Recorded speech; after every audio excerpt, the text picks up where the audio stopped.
You're listening to the Fierce Fatty Podcast, episode 80. Am I gonna die soon? From fatness? And what about our knees? Let's do it.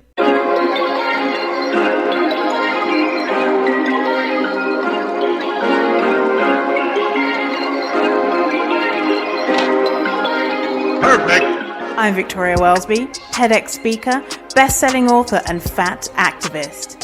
I have transformed my life from hating my body with desperately low self-esteem to being a courageous and confident, fierce fatty who loves every inch of this jelly.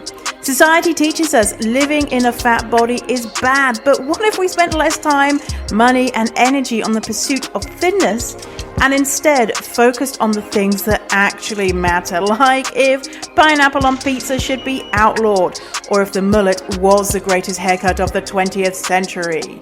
So, how do you stop negative beliefs about your fat body controlling your life? It's the Fierce Fatty Podcast. Let's begin.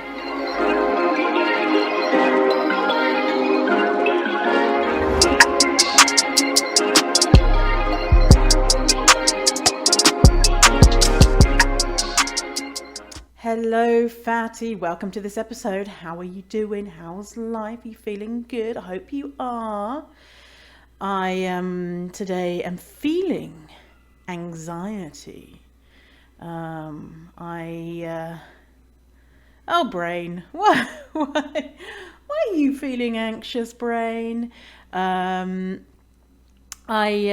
got some drugs. I'm trying this new CBD gummy, like they're candy, like sweeties, and I got a CBD one and I got a THC one, which is the CBD just doesn't make you high. It just changes, shit in your brain. Don't ask me what it does to your brain, but so it doesn't make you high. But the THC one, the THC gummies, do make you high. And so anyway, I've not taken the THC one this morning, but I've taken a CBD one to try and stop this anxiety that's going on in my brain right now. I notice when I'm getting into, like, my brain is being anxious when I'm ruminating on things that I can't control, about thinking about how people are perceiving me and whether I'm a good person. And normally my brain is able to just think about that and be like, do you know what? You can't control what people do, and you know what? You roundabout, you're a pretty good person, but of course you're a human being and you make mistakes, but just try and do good and don't stress about it. But then when my anxiety is kicking in, it's like, you're about to be cancelled. Everyone thinks that you're a bigot, and like, I'm like, is that true?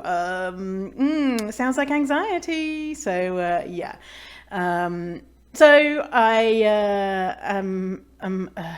I'll be feeling better soon. And anyway, talking to you like my friend or something. Talking to you will make me feel good anyway as well.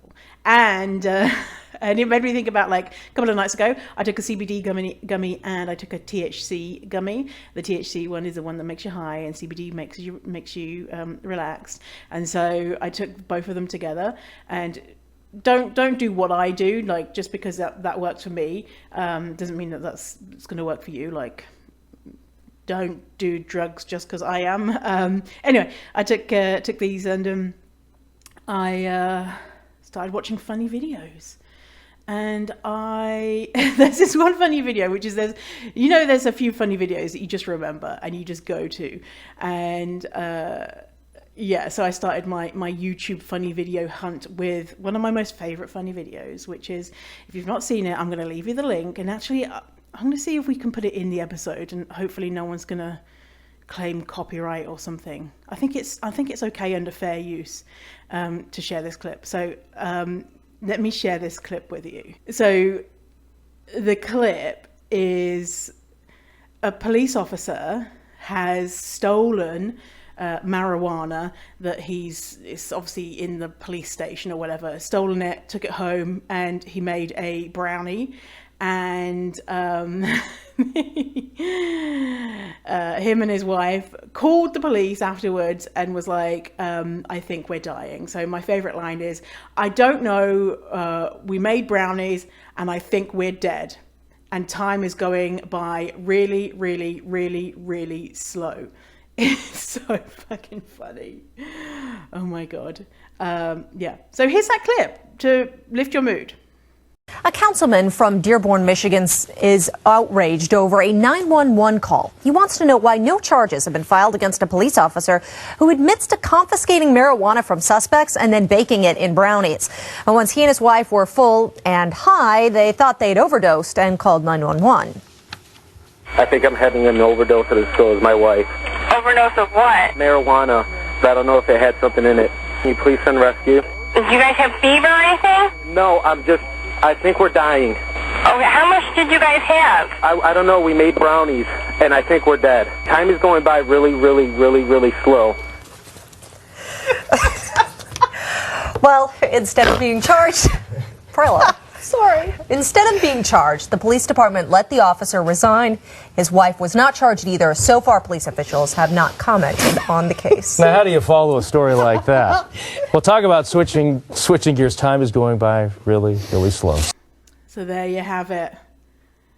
And the fact that he's a cop, it's just sweeter, right? It's just sweeter. Yeah. So Dougal, my dog.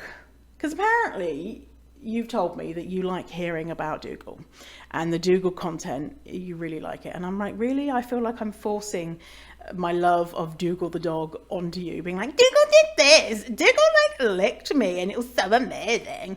But Dougal, remember last episode I told you he's going to have a walker? Well, he's been on 2 walks with his walker, and first walk, so I gave him to the walker, and the walker was like, oh, you just slip away. And I slipped away, and Dougal was like looking around for me like, where did he go? And I was fully expecting a call or a text from the walker being like, he's refusing to move, you have to come and get him.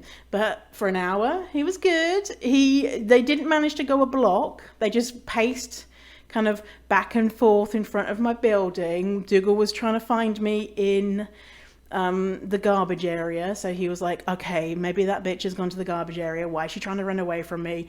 And then he would go around the other side to see maybe I'd gone the other side.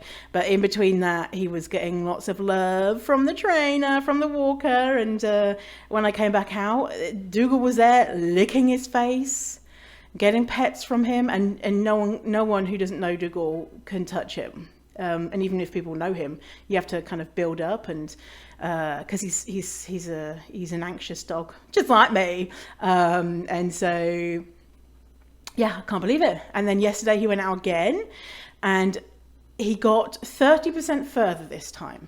So didn't make it around a whole block, but did a little bit better. And because the trainer, the walker is like, I don't want to force him, which is beautiful. And yeah, so and Dougie was on his knee and kissing him and all that type of stuff. So maybe in a month's time they will actually get to go for a walk, an hour-long walk, because right now it's just well, they're walking, but just back and forth in front of the house. So yeah, that's an update on Dougie for you. Another update. I did an episode maybe 5-10 episodes ago, which was about trauma and are we fat because of trauma?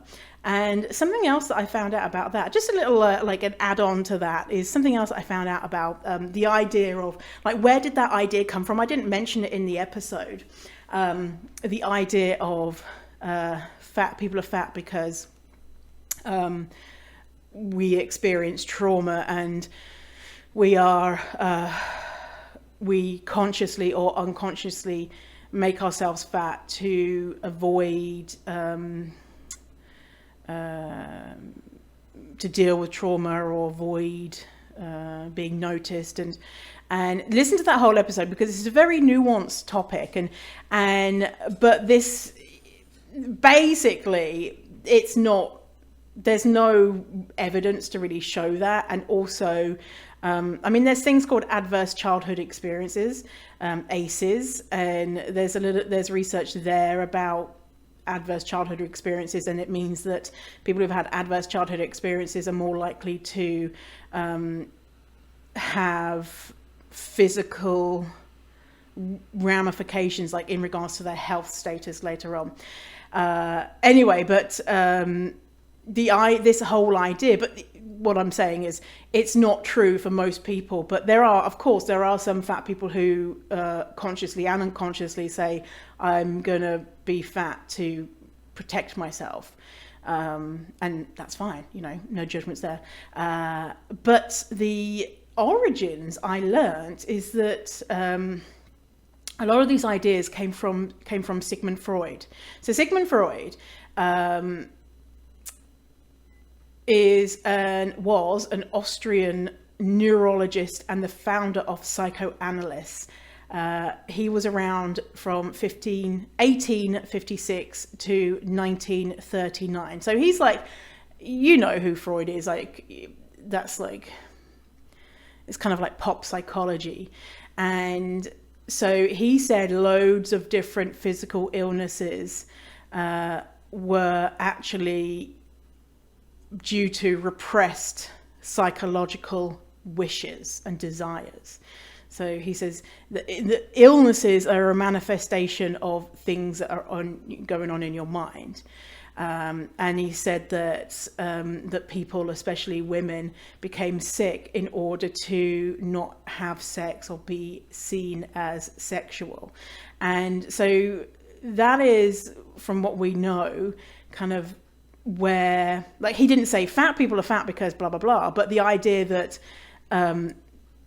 maladies are caused by what's going on in your brain, which is, of course, like, it's like all this new age woo-woo, like, oh, you manifested having cancer, and if you have good thoughts, then you'll cure your cancer, like, all that type of bullshit, which is bullshit. And then in the 1980s, 90s, 2000s, there was a lot of discussion around this, particularly Janine Roth, who wrote the book Women, Food and God, and Susie Orbach, who wrote Fat is a Feminist Issue. Both of those books were talking about how we eat our feelings, and fatness is a manifestation of trauma, that type of thing. So just a little side note there, a little history for you, a little sprinkling of history for you there. I thought that was interesting. And I remember I read both of those books when I first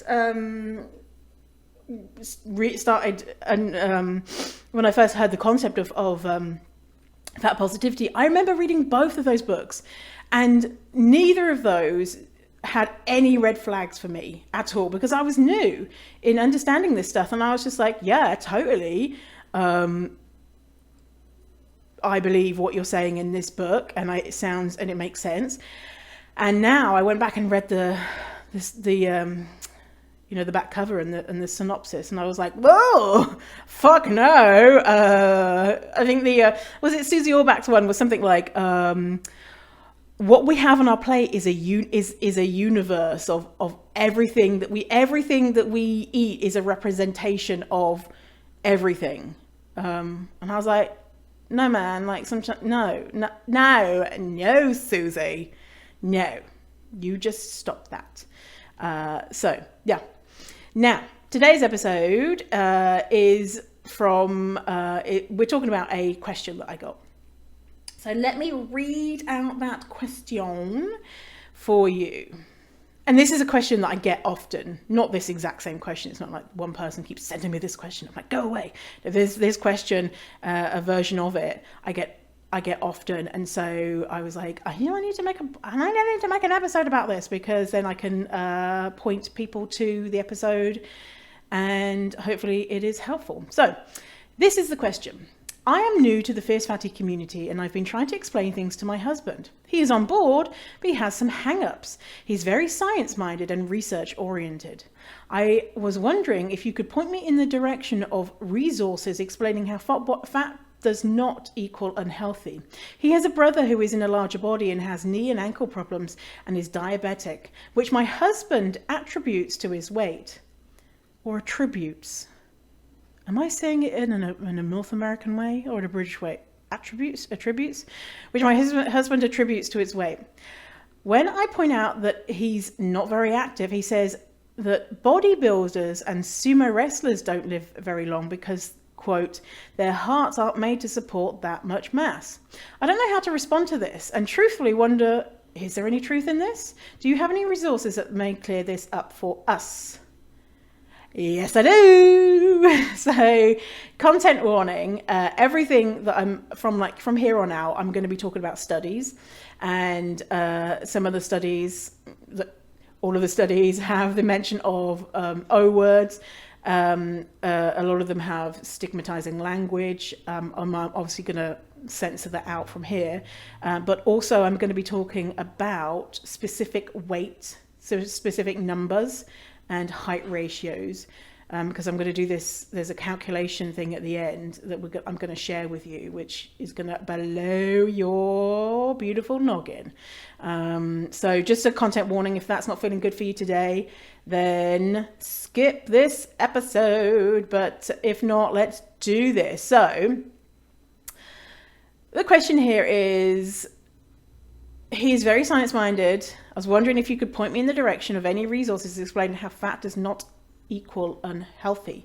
Well, the good thing is that we have an absolute abundance of evidence to support health at every size, to support not stigmatizing fat people, to support the idea that you can't be fat, to support the idea that you can be healthy and fat, and that body size does not mean that you're about to spontaneously combust.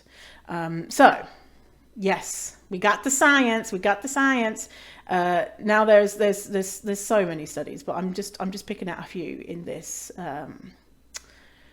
episode, and I'm going to link to them all in the show notes. The show notes you can find fiercefatty.com/8080. So fiercefatty.com/080 for episode 80. Okay, so first study that I want to share is called, the title of it is Relationship Between Low Cardiorespiratory Fitness and Mortality in Normal Weight, quote unquote, overweight and quote unquote, obese men. So this study, which I'm going to be sharing the link to, shows that if you engage in health promoting activities, there's a big quote unquote under that, health promoting activities, then your mortality rate is pretty much exactly the same across all BMIs. So this particular study is a study of 25,714 cis men. So that's one thing to note, is a lot of studies in all areas are not good at including lots of different identities, and this one is just cis men, and so we don't have any information on women or transgender folks and non-binary individuals. Just a FYI there. So what the study found is if someone does 170 minutes of exercise a week, then there is pretty much no change in mortality rates across BMI. And if they didn't exercise, there was an increased risk, but that increased risk with the higher BMI for those who didn't exercise, this is increased risk of mortality, is we don't know what that is. Like we can't say it's because they have more adipose tissue, more fat tissue on their body. So and so basically, if you are a cis man and you exercise for 170 minutes a week, it has no difference on outcome, mortality outcome. That's the first study. And it's really like the difference as well. Even if you do, if you don't exercise for 170 minutes a week, the difference between being unfit and a quote unquote normal weight is not that big anyway. So it's not like it's skyrocketing through the roof if you have a fat body and you also don't work out. It's all just very similar. Like, does that mean that it's not about the fatness on their body? Okay, next study that I'm talking about it's called Healthy Lifestyle Habits and Mortality in quote unquote overweight and quote unquote obese individuals, Matheson et al. So this study of 11,761 cis men and women, they include women in this one, again, no other gender expressions, showed that the more quote unquote healthy habits you engaged in meant that the risk of mortality was pretty much the same no matter the BMI. So the habits that they reviewed, what the different habits they reviewed were, and just by the way, if you're these, I say quote unquote healthy habits, these are not universally healthy. So the first one is 5 servings of fruit and vegetables a day. Like, imagine if you had gastrointestinal issues where you couldn't eat fruit and veg. Well, then this would not be a healthy habit for you to engage in. So just a big kind of asterisk there on healthy habits. Like, it's not a blanket statement. So the habits they reviewed were, do they eat 5 servings of fruit and veg a day? Do they exercise more than 12 times per month? Do they drink alcohol up to 1 time a day for cis women and two per day for cis men? So do they not drink alcohol? So they can have as much as up to 1 drink a day. And non-smoker. So being a non-smoker. And what they found was that there were no changes in regards to, there was no significant more risk if you lived in the fattest body and engaged in healthy behaviors, quote unquote healthy behaviors. And so the more healthy behaviors they engaged in, the smaller the difference between BMI categories. And of course, BMI is bullshit. But it sounds like, again, another study to show that it's not actually the weight that makes someone unwell. It's if they are engaging in things that might support their health. I don't know. Interesting. So next one I want to share. This one is called The Epidemiology of Overweight, quote unquote, and quote unquote obesity, public health crisis or moral panic. So this study, this is a quote from it. Most epidemiological studies estimating the relationship between body weight and mortality do not control for fitness, exercise, diet quality, weight cycling, diet drug use, economic status, or family history. Furthermore, in studies that control for some of these factors, the data are usually self-reported and thus extremely questionable reliability.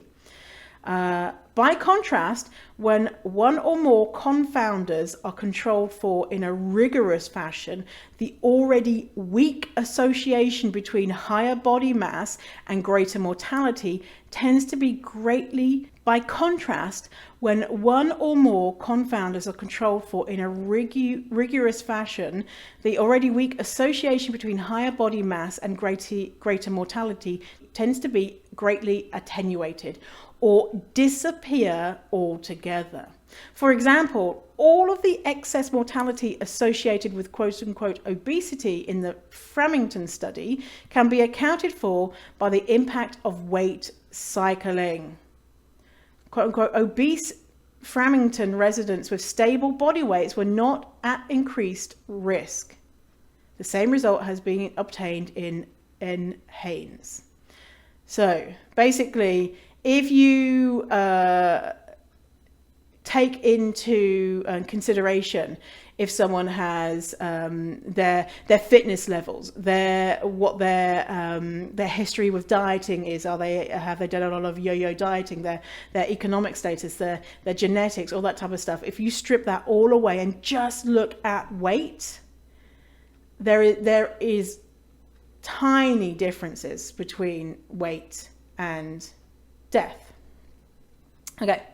So something in that question that was interesting is the anecdotal evidence that this person's husband uses is that he says, this is a quote from it, he says that bodybuilders and sumo wrestlers don't live very long because, quote, their hearts aren't made to support that much mass. So this is anecdotal evidence. Do we have any rigorous studies that show that sumo wrestlers and bodybuilders die at a younger age? So not that I'm aware of. And if there were all the other factors that could cause someone to die or not be healthy also taken into consideration? So it's anecdotal evidence to say sumo wrestlers die really young because their hearts can't carry that much weight. There's no evidence, like, you know, it's just fat phobia, right? It's just, there's no evidence to support that. And you can be like, well, I know there's this wrestler who died.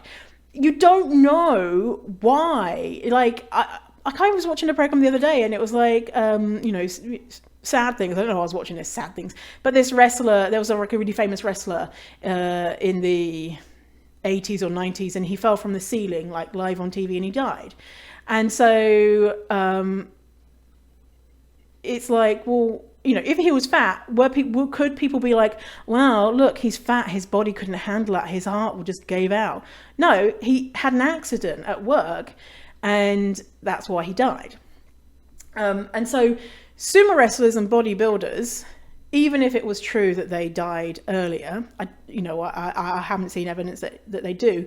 What else are they engaging in? Like engaging in sport, like as a sumo wrestler, athletes are putting a toll on their body with their sports, right? And what are they doing to stay in shape to do the sumo wrestling? What is their genetic disposition? What are their stress levels? What is what is a billion different things we can't tell? And bodybuilders, and we all know a lot of bodybuilders, and obviously this is my anecdotal evidence that I wouldn't say a lot, but we know bodybuilders who take steroids and die because of that. And as well, bodybuilders, holy fucking shit, the stuff that they do to make sure that their skin is really thin for shows, dehydrating themselves, eating nothing, their diet, then they eat hardly anything for long stretches of time, aka yo-yo dieting. And what do we know about yo-yo dieting is that it increases risk of death and ill health. And so these bodybuilders, they're so big. That's what they're so big. That's what, their body can't handle all that mass. Well, what else is going on? Even if that is true, what else is going on? We can't just pick out, I know people die. Yeah, you can't just pick that out and be like, okay, I know exactly what it was. It's because they were a big guy. It's because they were a big guy. We don't know. No. What else is going on, you know? Just take a deep breath from that one. All right, so you also talk about the brother-in-law who has problems with his knees and joints. So let's talk about fat people and our knees. And so let's go and visit Reagan Chastain. And Reagan has, obviously, all the time, I'm in love with her. And she's so fucking nice as well, like on a personal level too. Reagan Chastain is just, yeah, obsessed. Okay, so here's a quote from an excerpt from a post that Reagan wrote 5-6 years ago.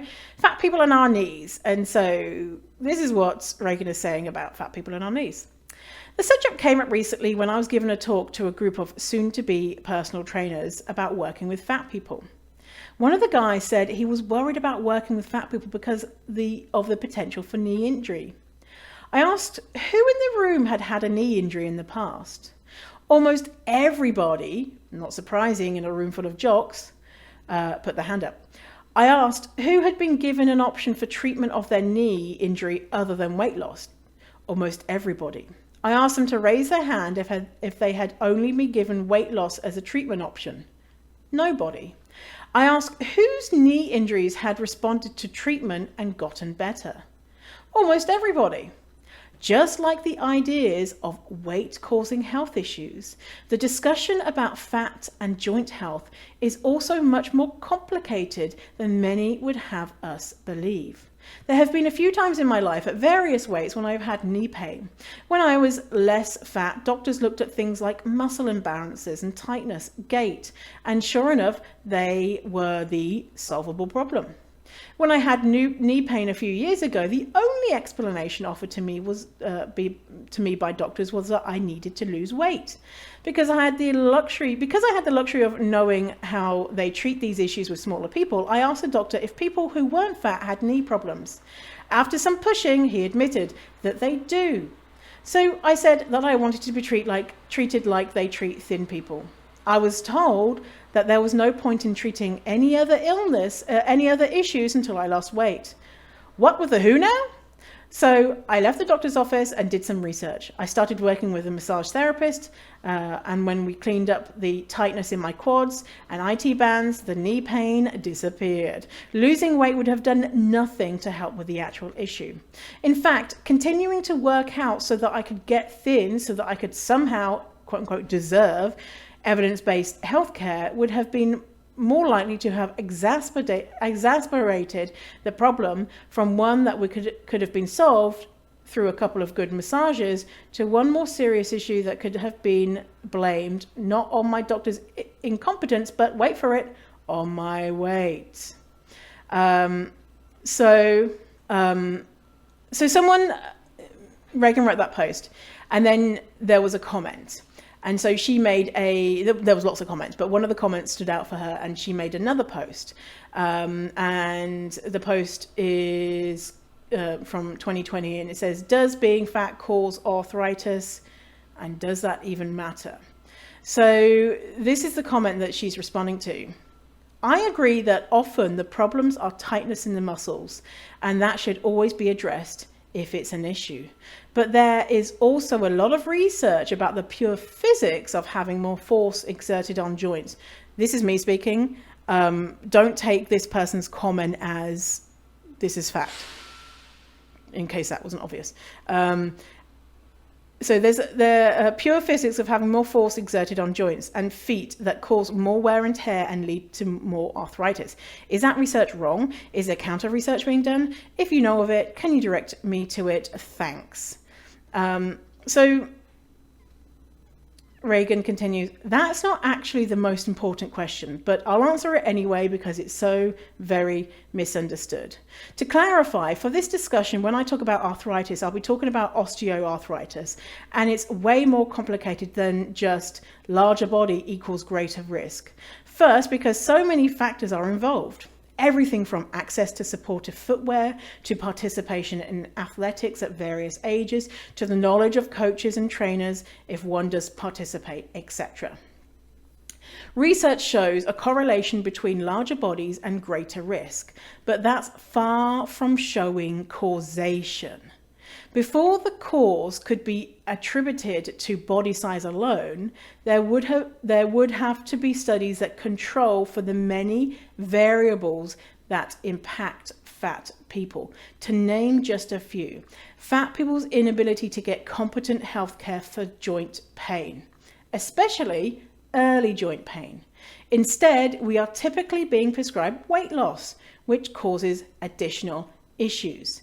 The effect of weight cycling, i.e. yo-yo dieting, on long-term joint health, since most diets end in weight regain, and most fat people are put on multiple diets, thus experience weight cycling.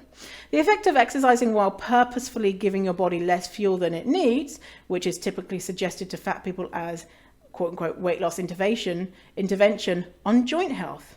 The effect of stigma, including the impact of stigma on fat people seeking out care at the same rate and level of injury slash pain that thin people do, on fat people participating in physical activities that might mitigate their risk for arthritis.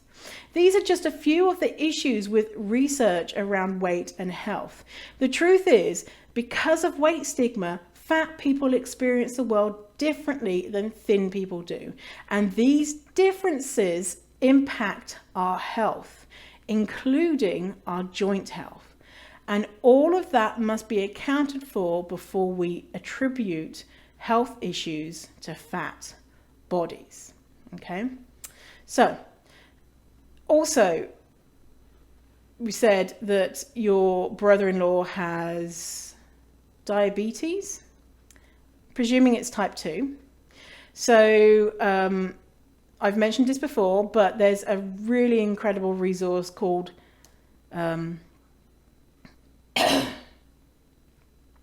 HaesHealthSheets.com. Haes, Haes, healthsheets.com. And it gives you the non-fat phobic research behind common illnesses. So diabetes is mostly a genetic condition, okay? You cannot eat your way into having diabetes. Also, a lot of what, outside being genetics, yo-yo dieting is a factor as well. So, oh, he's got diabetes. Oh, well, what, a genetic condition? So an excerpt from here. What causes it? A number of factors can contribute to an increased risk of type 2 diabetes, including weight cycling and internalized weight stigma. But type 2 diabetes is predominantly a genetic condition. While much fat-phobic misinformation floats around, you cannot eat your way into type 2 diabetes, and it affects people of all sizes. Okay, so we know that your brother-in-law, he's not giving himself illness. Okay, so something that I saw on Fat Doctor UK, which is a fat doctor from the UK. No shit, Victoria. Fat Doctor UK on Instagram, and I went to her website. Trigger warning, Fat Doctor, she's open about her journey into previously being fat phobic and learning about this stuff and now moving into being fat positive. And her more recent stuff is aligned with what we're talking about. But if you go on her website and you look a few posts back, like a few, blog posts, like in recent, in the last year or whatever, there is things in there that I'm like, ooh, And so just a content warning there. But something that Fat Doctor, who is a general practitioner in the UK,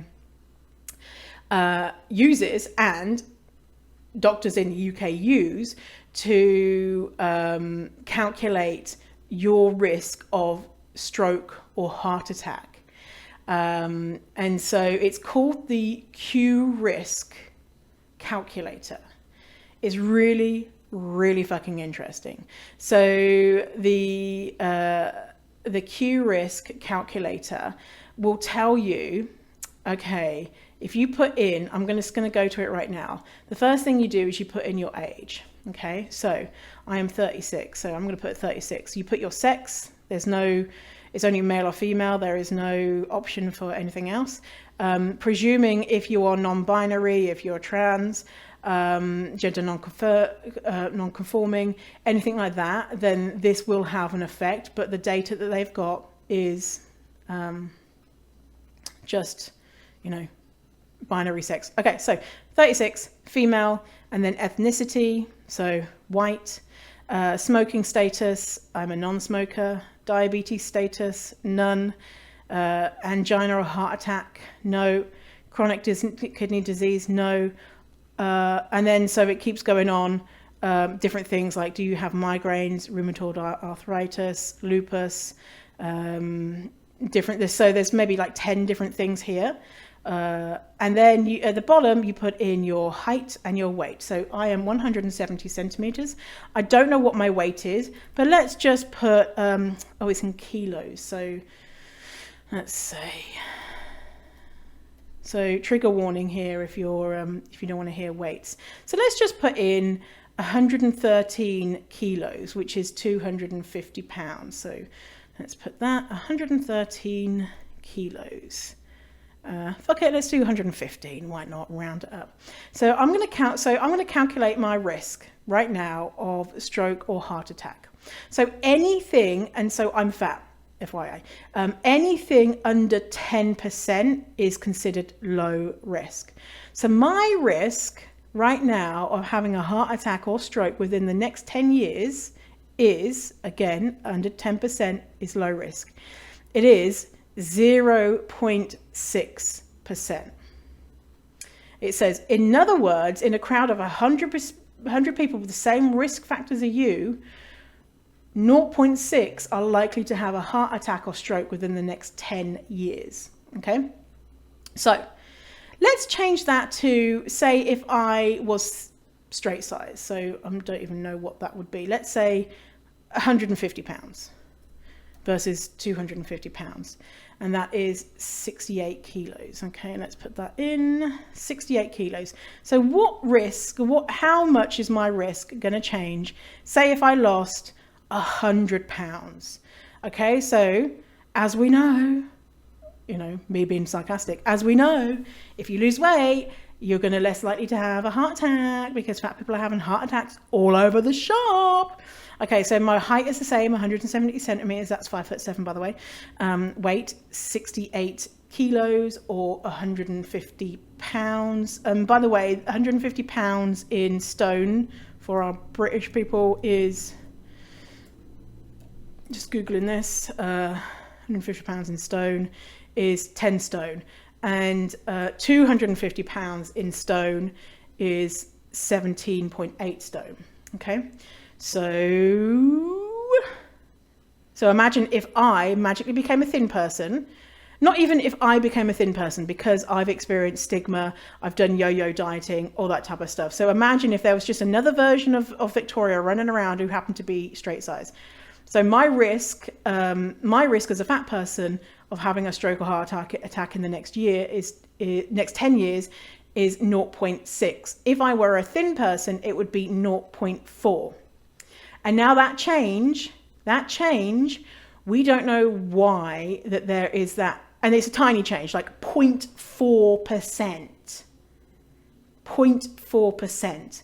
And so the increased risk of 0.2%, it could be because of yo-yo dieting, because of stigma, because of lack of access to healthcare, because socioeconomic status. Like, there's no causation there in this thing. Okay, let me give you a few more scenarios, because you might be like, well, I'm 50 and I'm fat and I have a condition. Okay, so let's say you are 50, you're female, and let's say you are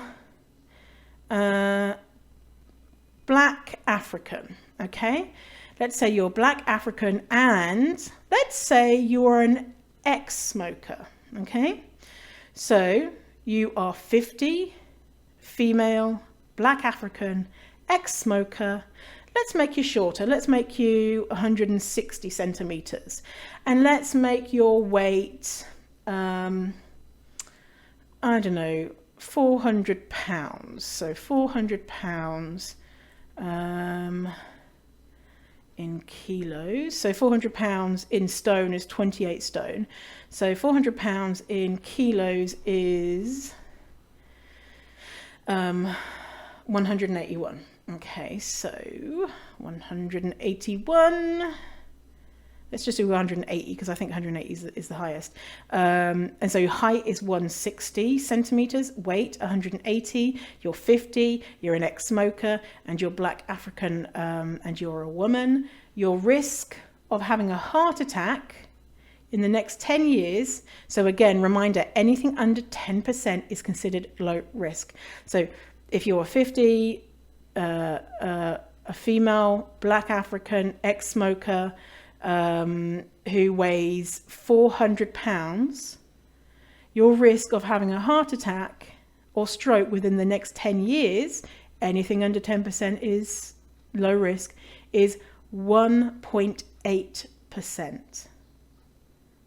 Okay, so if you're 400 pounds is 180 kilos, is in stone, I forgot what it was, is 28.5 stone.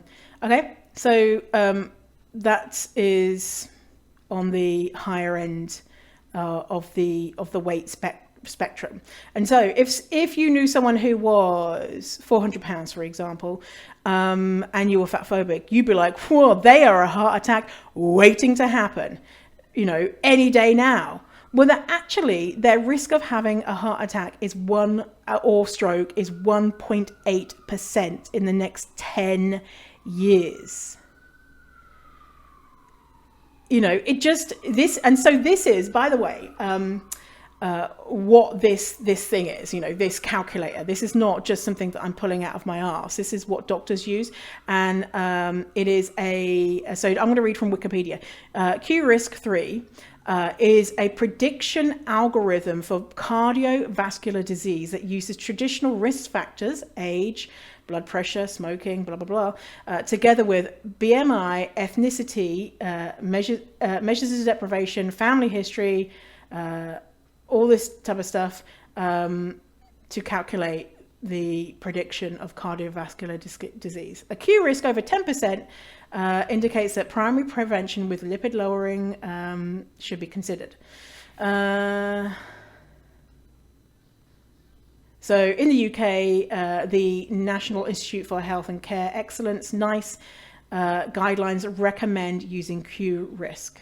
So because, think about it, if we just went on BMI alone, if we just said, okay, well, someone who is 400 pounds and who is 160 centimeters, so what's that in foot? 160 centimeters in feet is 5'2", okay? Traditional, like BMI, you know, the doctor would be like, oh my, you know, you're about to die. But if we look at the things that actually make up health, then it's a different story. So let's make it, okay, you're a 60-year-old male. Let's make Indian.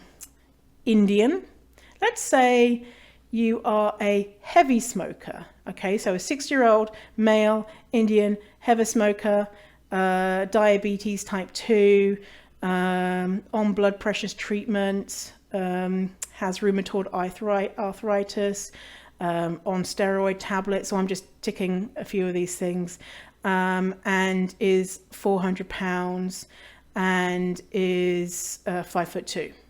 Okay, so a 60-year-old Indian male who is a heavy smoker, who has type 2 diabetes, on blood pressure treatment, rheumatoid arthritis, on regular steroid tablets. So let's calculate the risk here. Let's have a look. So the risk here is 58.4%. All right. That's with these other things, you know, heavy smoker, So let's take away the only thing we have here is, so this is a 6-year-old Indian male. Risk of having a heart attack and stroke in the next 10 years is 58%. Let's go to, take everything out apart from weight. So if you're just a 6-year-old Indian guy who is 400 pounds. Okay, let's have a look. So taking away the fact that let's stop smoking, taking away all of that other stuff, and just being 60, male, Indian, 400 pounds, 5'2", the risk of having a heart attack or stroke within the next 10 years, 12.6%. Okay, so anything under 10 is low risk. So this is slightly over low risk.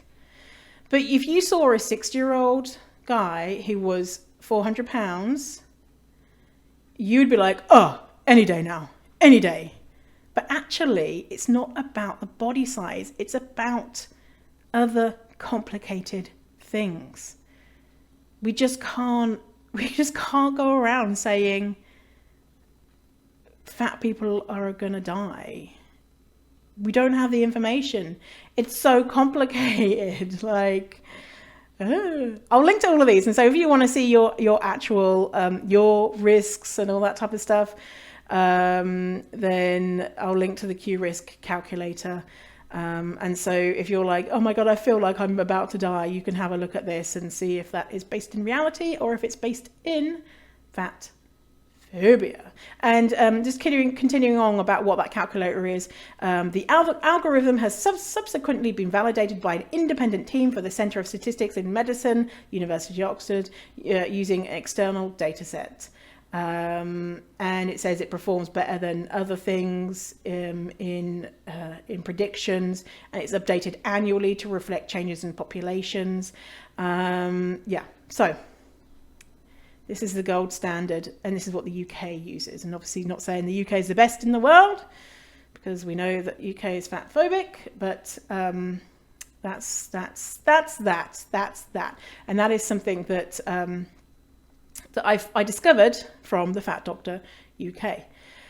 Finally, on this topic, I want to talk about the determinants of health. So I'm going to link up to this beautiful, pie chart, illustration, thingamajig. Basically, there is this really awesome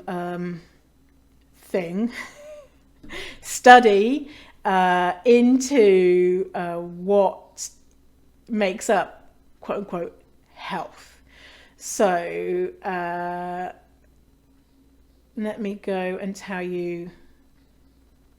Okay, so basically this information is taken from a ton of reputable sources, lots of different sources with lots of different studies that show what makes up health. Okay, and so there's tons and tons of information, and they've put that into this really detailed illustration. Okay, and so the determinants of health. Individual behavior, determinants of health. Okay, so what we have been told is what food you eat and how much you exercise is going to determine whether you live or die. And so it's an individual thing. And you might be unlucky and, get cancer, but that's not your fault. Unless you're fat, then it probably is. So individual behavior makes up 36% of the determinants of health. That means other stuff, 64% make up determinants of health at a population level. Okay, so individual behavior, what that means exactly. So individual behavior, like, okay, well, do I eat quote unquote healthy? That's probably what that means. Do I exercise? Okay, individual behavior, smoking habits, sleep and exercise patterns, sexual activity, and mood levels are all examples of individual behavior. This is me quoting from them, which is a critical determinant for our physical health, mental health, and overall well-being. Positive changes to our individual behavior can reduce the risk for developing a variety of diseases, and many health interventions are focused on altering dangerous behavior. And so broken up into this individual behavior is first, not first, but what I'm saying is first, what I'm saying first. Psychological assets. So this is individual behavior of what makes up health, 36%. And inside that 36% is psychological assets. So that is conscientiousness level, self-efficacy, optimism level, life satisfaction level, cognitive function in late life, negative mood and affects. So negative mood and affects is another one. And that includes stress level, hopelessness level, anxiety level, and depression level. Next, another category is other risk-related behavior, gun behavior, sexual activity, motor vehicle behavior. Next, we have physical activity, sleep patterns, diet patterns. Oh, well. Weight is not in there as a individual behavior because weight is not a behavior. And notice, diet patterns and physical activity is one of 4 subcategories. And it's not even a subcategory with, 6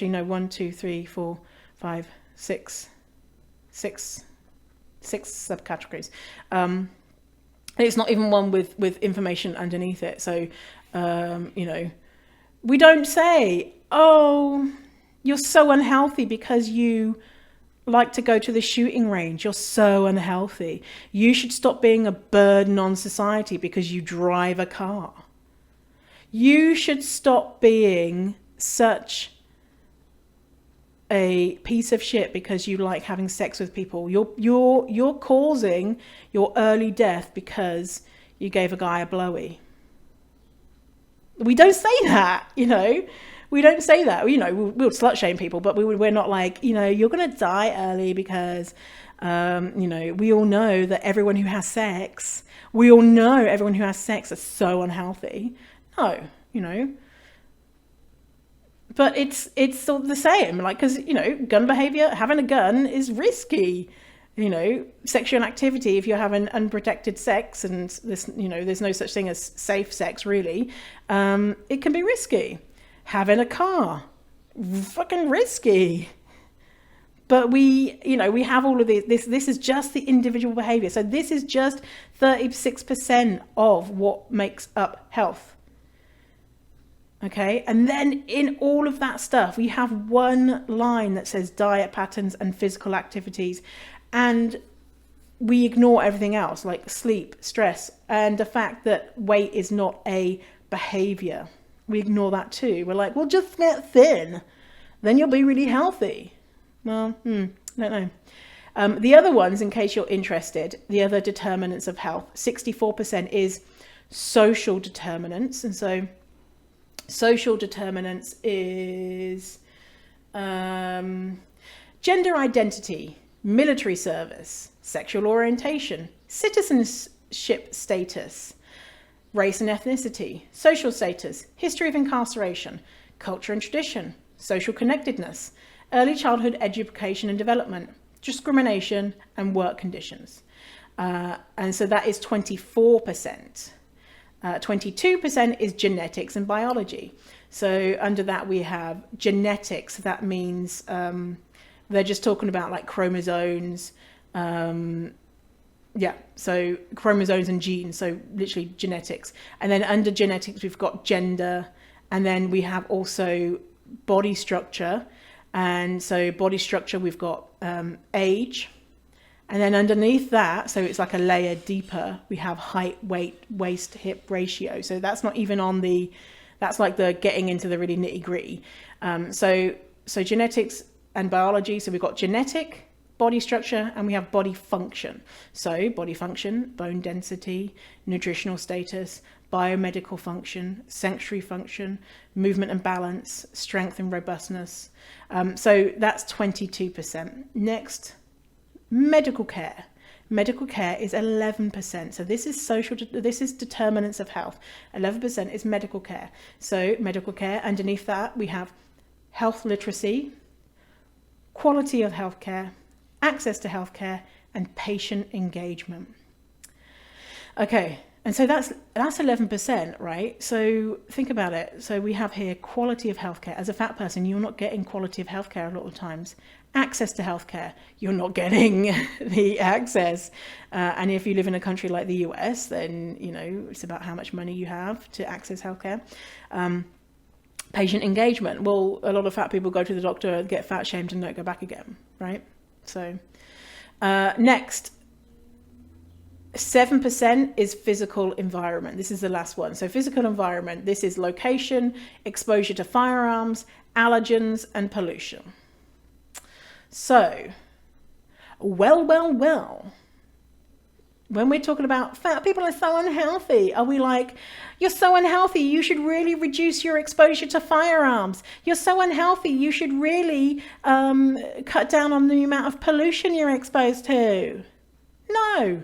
We say, fat people, you're so unhealthy, you should really change your body size, which is one point in a fork of many forks, and it's not an individual behavior. It is a genetic and biology thing.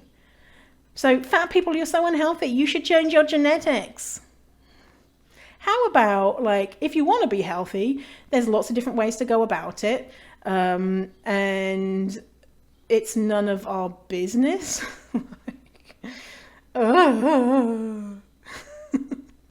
Oh, that's what I think about it. Oh, like,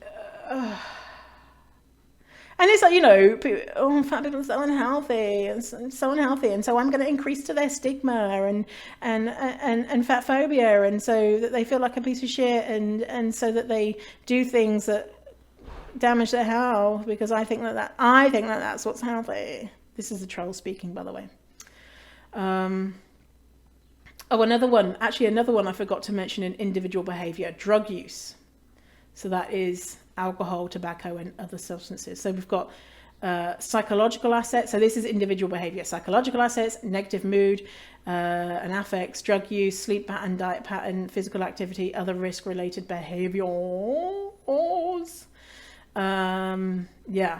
So it's just so interesting, isn't it? Because, you know, when I say, oh, you should really stop driving a car if you want to be healthy, it's just silly, right? Because, you know, we just don't say that. Like, sometimes we might be like, oh, it is actually, you know, dangerous to drive a car. But we're not then blaming people. Like, say if someone got into a car accident, you're not going to be like, well, you had it coming. You were driving to and from work every day. So who are you going to blame? Yeah, you might have got rear-ended, but still, you know, if you weren't engaging in unhealthy behavior like driving a car, then you wouldn't be now in hospital, you bastard. Like, but that's not how we treat fat people. It doesn't make sense. So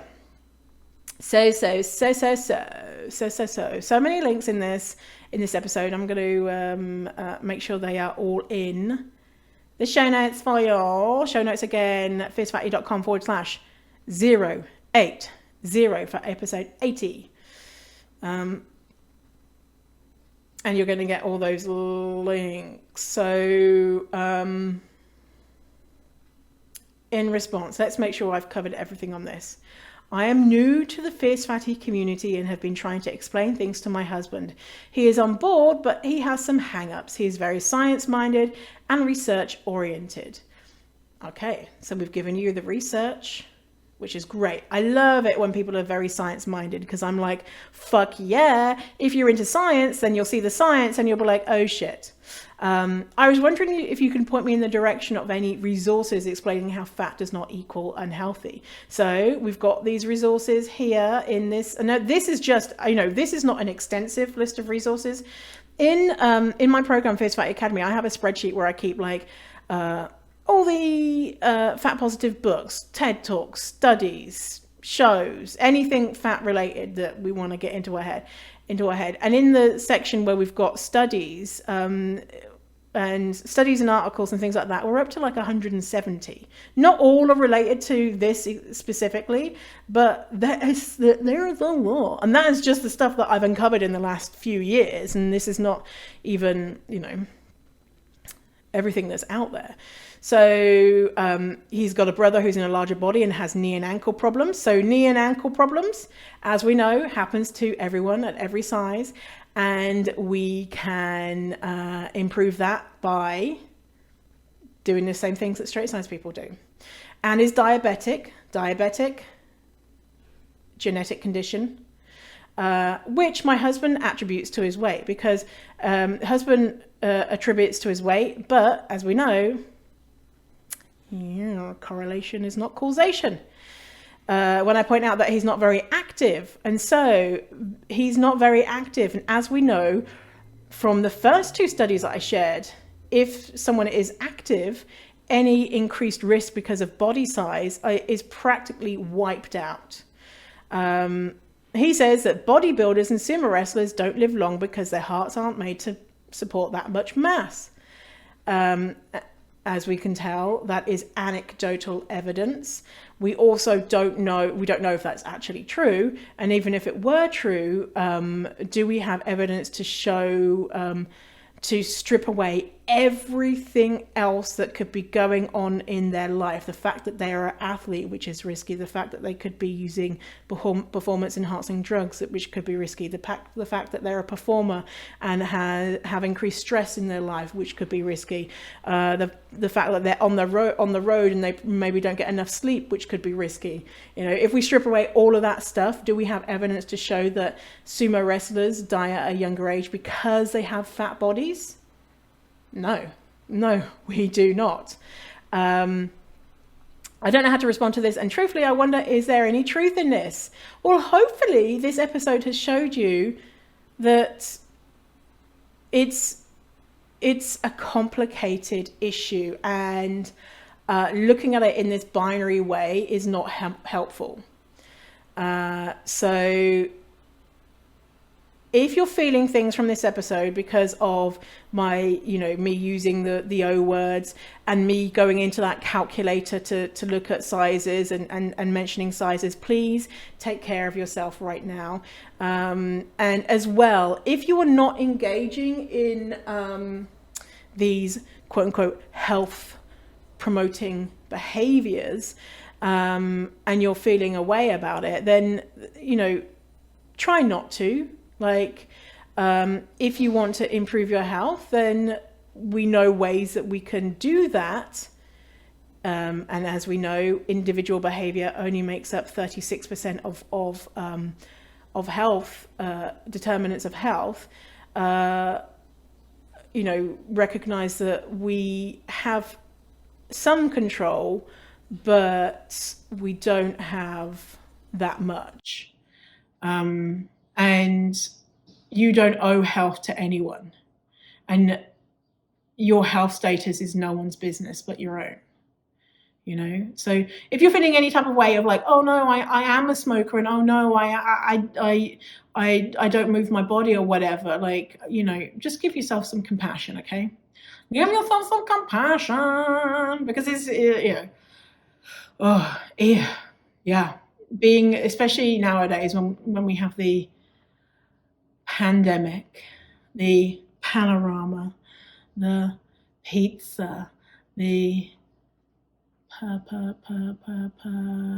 puppy, this global panorama that we're in,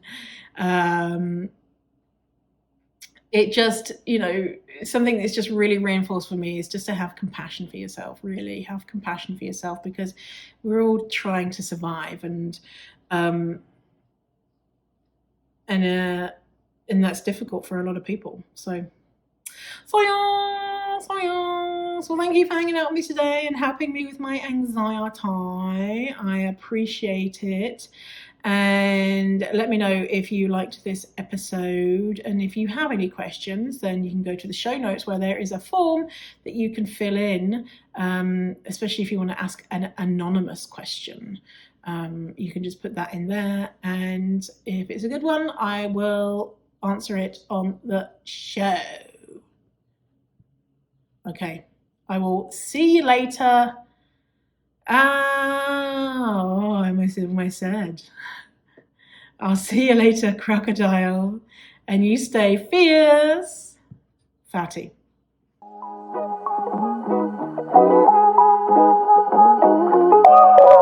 Thanks for listening to the episode. And if you feel ready to get serious about this work and want to know when the doors open to Fierce Fatty Academy, which is my signature program where I teach all about how to overcome your fat phobic beliefs and learn to love your fat body, then go to fiercefatty.com/waitlist. Again, that is fiercefatty.com/waitlist to get your name on the waitlist for when Fierce Fatty Academy, my signature program, opens.